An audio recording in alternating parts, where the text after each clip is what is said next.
Jett was our third child. We have two older boys, Jason Jones, and we got pregnant with Jett, and it was a normal and healthy pregnancy. For a third pregnancy, I think we were more shocked that we were having three than anything. But we had done the genetic testing to find out the gender and just to clear out, or rule out any of the trisomy disorders. And there was no risk for anything. There was no worries or concerns the whole time. So he was born on September 4th, and it was a C-section because he was breech. He was born right after a football game, and I still remember that picture that we took. We took a family photo after the game. It was kind of like the last night for a family of four, and it still kind of makes me sad when I see that. Well, he came out and he wasn't breathing. It was a scary moment. He wasn't crying, nothing like that, because he was very, very purple. We went back to our room or whatever, and he just kept waiting, and she's wanting to hold him, of course, and then that's when they came in and told us they had to incubate him and that he was going to be flying to Cooks. So trisomy 18 is a rare genetic disorder where the child has 3 copies of the 18th chromosome instead of 2. And it was all just a whole lot of shock.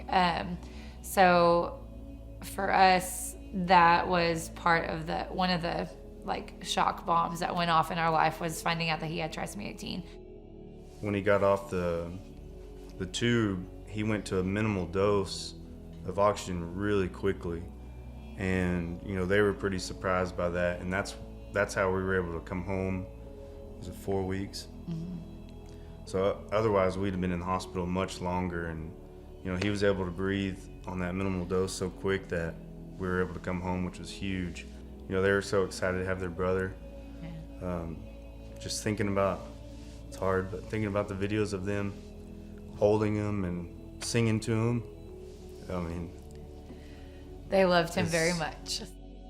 We live 72, 75 miles from the nearest major hospital, and that the next step, if anything were to happen, would be a flight to Cook. So we were connected through friends Colby Bunker and just several friends in the community of Ozona. But then the moment we get to come home, it's late at night, it's pouring rain, bad.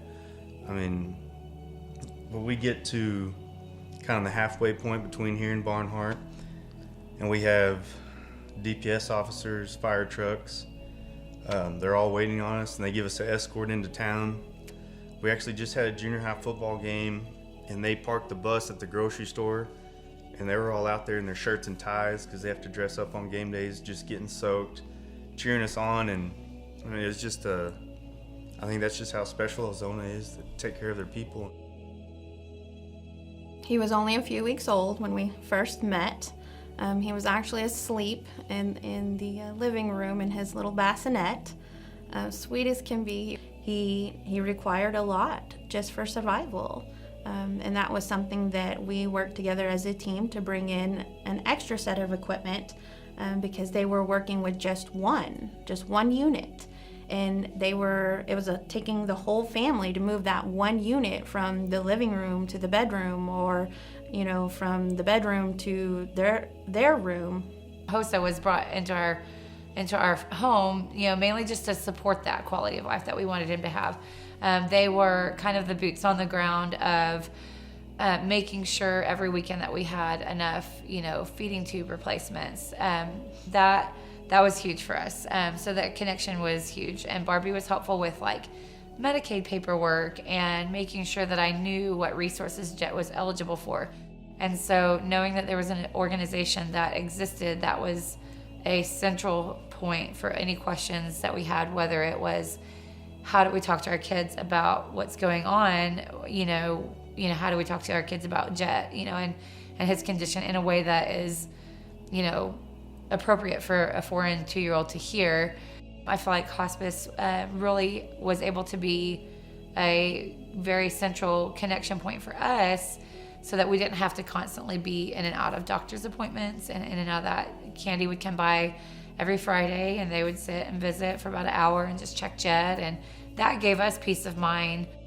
Without just donations and the financial support of the rehab center and HOSA itself, families like ours, you're already so worried, and you're already so grieving this loss of normal, that without that support, it's just, your life is already so hard, and all that every parent wants is to love their child and to have time with their child and to make these obstacles easier for their child. And you come home and you worry, and organizations like West Texas Rehab allow parents not to worry so much about all the details and all the just minutia that can just swirl around you.